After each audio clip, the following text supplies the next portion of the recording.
Time is produced by John DeSando. Read reviews and listen to shows online at WCBE.org. I'm John DeSando. I'm Hope Madden. This is It's Movie Time, and it's Spielberg time. So we for sure are not ignoring Steven Spielberg's new movie. Ready Player One. New movie, Ready Player One. Hope, I mean, can you tell it's Spielberg? This is so Spielberg of a movie. It's like a Spielberg movie inside an ode to Spielberg movies is what it is.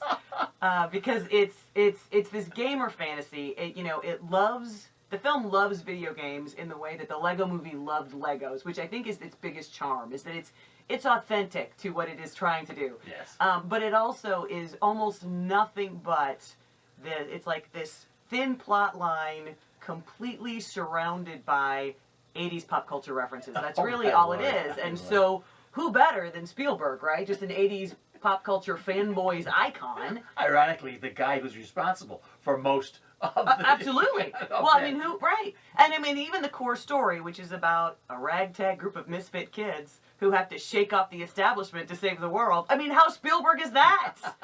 You know? Yeah, and somehow there's a variation of looking for home. Oh, absolutely. Yes, as always. The visuals are spectacular. Yes, they are. I would say that everybody would like to go to a zero gravity dance. But, you know what I loved?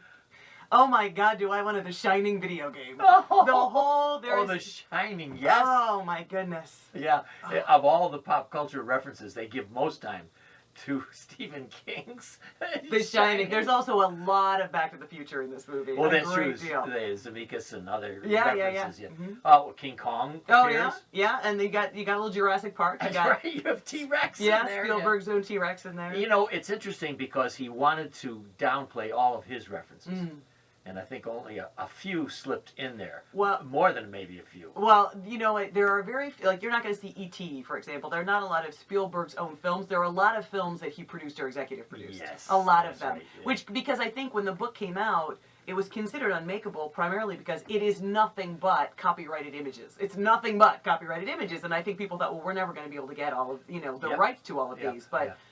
for example, I don't think the Iron Giant, I don't think the DeLorean from Back to the Future, I don't think those are in the book, but they're iconic 80s pop culture references, 90s really, Iron Giant, and Spielberg has access to them. Sure. So just one more brilliant stroke of having Spielberg direct this movie. And if you want to know why it's set in Columbus, Ohio, I don't really know, but it's 2045, and Ernest Cline, the writer, is from Ohio. There's I caught one reference to Columbus.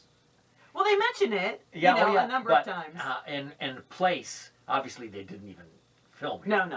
But in one place she says, "I'll meet you at River South." Yeah. Which is where I live. Nice! Right. Wow! I know. Other than that, who knows why? Right. Middle America, whatever the usual thing. Well, 90% of the movie is inside this oasis, which is a virtual reality where all games are played all the time. It's just a world where everybody prefers to live, as opposed to the actual pretty post-apocalyptic looking Ohio. Trailers piled up on trailers. Yeah. It's a pretty neat image, actually. It is. And the kid is trying to escape that, and abusive parents or whatever. I don't know whether I caught that. And he's falling in love. Right. With Olivia Cook, who is in Thoroughbreds right now, who's just amazing in Thoroughbreds. And then the kid is Ty Sheridan from Mud. He's an X-Man. I mean, he's a talented kid. Yes, he is. And, unobtrusive in his own way. I really like it. The way Spielberg kind of downplays him and Cook. But, of course, juxtaposing their virtual images with their real. Right. And that's a nice touch. Yeah. I can only remind you that I visited a college class as a lecturer recently, and I walked in 10 minutes prior to the class, and there are 13 students there. Every one of them was on a smartphone. Oh, I'm sure. I am so depressed. and so when you're talking about the virtual world. Oh, sure. For which Spielberg has an investment. Yeah. Right? Yes. Yes, he does. But metaphorically, doesn't it work? Does it work for you as it does for me?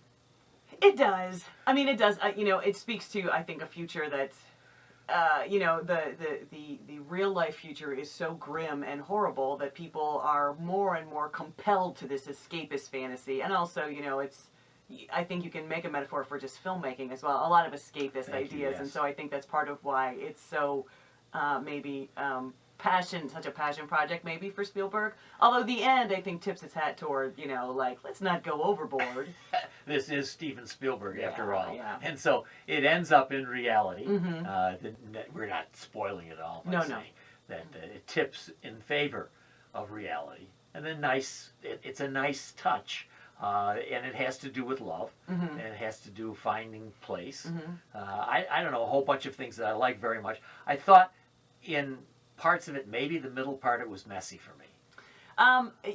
You know, I thought my biggest issue with the film is as enjoyable as it is, because it's really just, it overwhelms you with just color and dazzle and fun references. But it's really not. The story itself is nothing you haven't seen 150 times. You just haven't seen it with, you know, Godzilla and The Shining, and so it's fun to watch, but it's not one of those you're gonna like look back on 30 years as one of the Spielberg greats. You know, when you throw out E.T.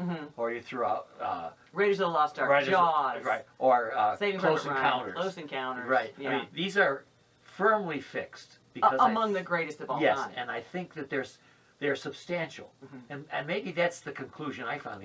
It lacks a substance. Yes, I agree with you. I do. But Spielberg is 71. Yeah. And he's certainly showing that he still has it. Oh, there's no question there. I mean, to be able to go from The Post just a few months ago, right. you know, to this, wow. Great comment. Yes. Wow. It is. All right, Hope Madden. The film is Ready Player One, directed by the world-renowned Steven Spielberg. What grade would you dare to give this? I'm going to give it a B. Oh, and I'm going to agree with you now. We're not complicit. In fact, we don't talk about these movies before we review. No, no. And probably both of us have written our reviews already. Yes. Yes. So that when I say Hope, I'm a B as well. It's just that I think we have a good sense about it. Yeah. Anyway, everybody's going to go see it. Yes. And enjoy.